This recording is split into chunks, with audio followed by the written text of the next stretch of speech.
as in the racing, it's kind of never-ending story.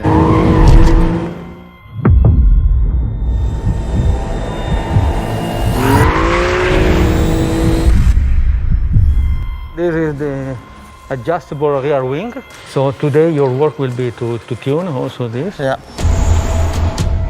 Quanto è più larga dietro rispetto alla quadrifoglio? Siamo saliti a 30 per lato. 30? And this is the new air intake to increase the cooling of the air. Yeah. Because we have the central exhaust. Yeah. And so we have to retune the air extractor to always work on the downforce. Avete coperto tutto, L'efficienza aerodinamica, il fondo deve essere totalmente piatto.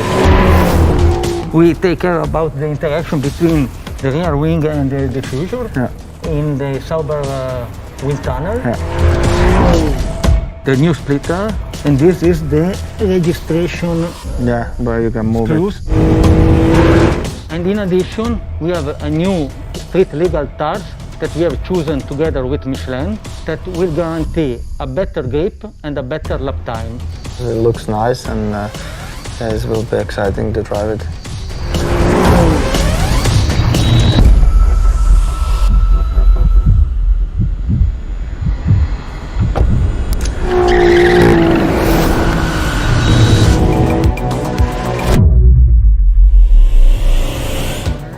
La posteriore è molto più stabile rispetto a frenata, fa paura. It's definitely better now, like it's more easy to turn into the corners. Kimi, check the stability in the long and fast corner. Yeah, it's okay. Ti lesmo molto meglio, soprattutto anche sull'anteriore, è molto meno sottosterzo. Bisogna che vi faccia come un giro con la massima deportanza. Una volta che scendo dai cordoli, la macchina si muove molto meno. Ok, Antonio in questo giro. Il problema che avevo sempre lì è che appunto si alleggeriva lo sterzo e mi andava sempre un po' il sottosterzo.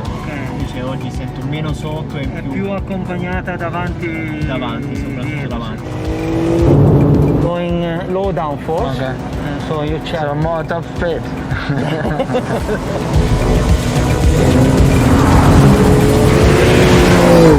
Find the perfect mix of everyday use and track use.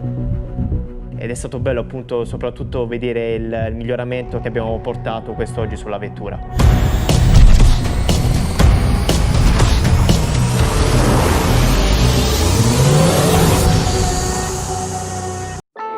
Il pilota dell'Alfa Romeo tedesca, che sarà brillante secondo. Giunti con la GTA, deve difendere il suo. Ha già strabiliato tutti al suo debutto italiano nella categoria. Ripongono la loro fiducia nella GTA. Il triestino al via, le GTA dell'Autodelta saltano al comando.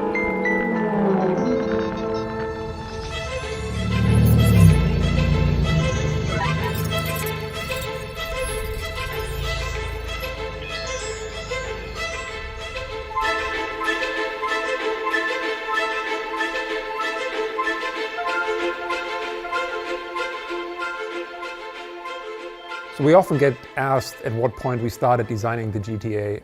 Truth is, we immediately after the Quadrifoglio launch in 2016 continued to play with ideas of where else to take this amazing car. So it was actually over the course of many, many years that we started sketching on a more extreme version of the Giulia. And for the 110th anniversary, it seemed to be the right time to actually show this creation. When we thought about the anniversary, we wanted to bring something very unique on the market. We wanted to celebrate this, and the best celebration that you can do is to bring a new car for the Alfisti, for the customers, for all the ones who are fallen in love with Alfa Romeo. So we tried to create a link between the current range that we have with the Giulia and the Stelvio and the history that we had. So really this car, more than a celebration of the anniversary, is a gift. It's a gift for 500 customers, it's a gift for 500 people who love Alfa Romeo.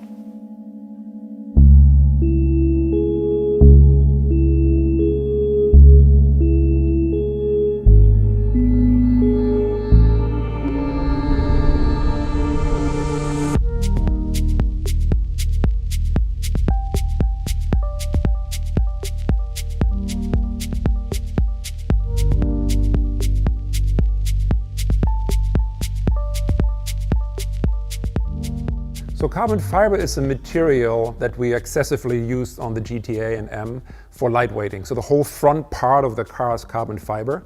A lot of the carbon fiber you don't even see. The hood, for example, is carbon fiber. The fender are carbon fiber. The whole front fascia is carbon fiber, but it's painted, so it's not really visible.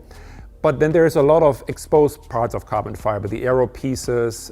We also have the wheel arch extension in the back, the rear wing. Those are exposed carbon fiber pieces. We actually like very much working with carbon fiber. It's a material that can almost do anything. But the two differences you need to understand when working with carbon fiber, and you really have to pay attention to in the design phases, what will become aesthetic and therefore will be shown, and what is non-aesthetic. And you can see when you look at a real performance car, even all the way up to Alfa Romeo racing a Formula One car, a group that we worked hand in hand with and helped us tremendously with the development of these parts, we discovered very much the impact, the aesthetic impact, and the difference between aesthetic carbon fiber and non-aesthetic carbon fiber. So we had to make deliberate choices and made sure that the parts that were exposed really were aesthetic. And what that means is basically you really have to pay attention to the orientation of the carbon fiber weave, for example, whereas when you paint it later, you can't just do it any way you want. So there's really differences in how you have to approach it, but carbon fiber is a wonderful material to work with. So when we designed the Giulia GTA, when we had it in the studio, you can imagine that our walls were filled with reference images of the original GTA. And one thing you can't escape looking at these images were some of these iconic liveries. And what I really liked about them is they had a completely different solution than you saw on maybe other brands at that time, with this kind of dipped nose. And the dipped nose basically was done back in the day to identify the driver. So the car either had a complete nose in white or in light blue or in ochre and this kind of burnt yellow. And that's something we thought was really, really cool. So when the car was done, when the GTA was done, we thought this would be a nice opportunity for our customers, if they so wish, to also apply this kind of historic livery. So while the car in itself is not referring to the GTA with retro design or anything, but just the nameplate, we thought with the liveries, we allow our customers to actually create this nod to history, to actually make that connection to the original GTA and apply some of these really truly iconic liveries.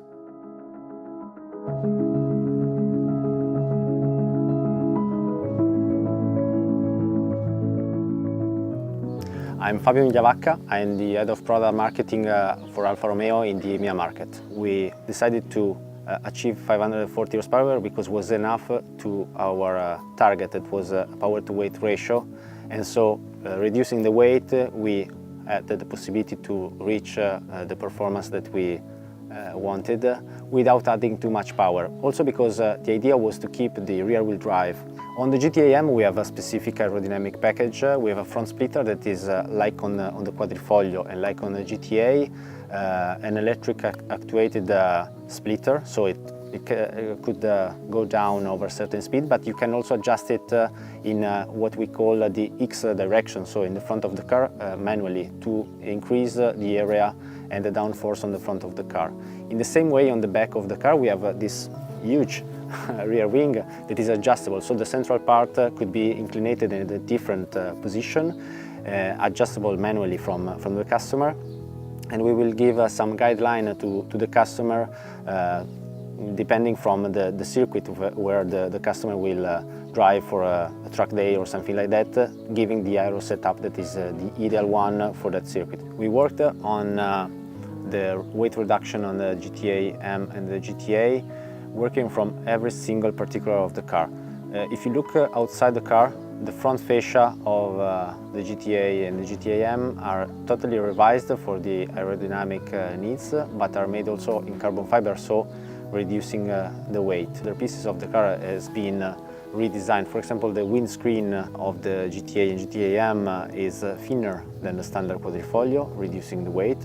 And on the GTAm is really visible the fact that you are removing the rear seats, the rear bench, adding the roll bar, the roll cage with the 6-point harness, and the monocoque seats from Sabelt that are reducing the weight compared to the Spark 1. Working with Sauber is a great opportunity for us to have them on board on such a project. So we are involved in the Formula One with Sauber.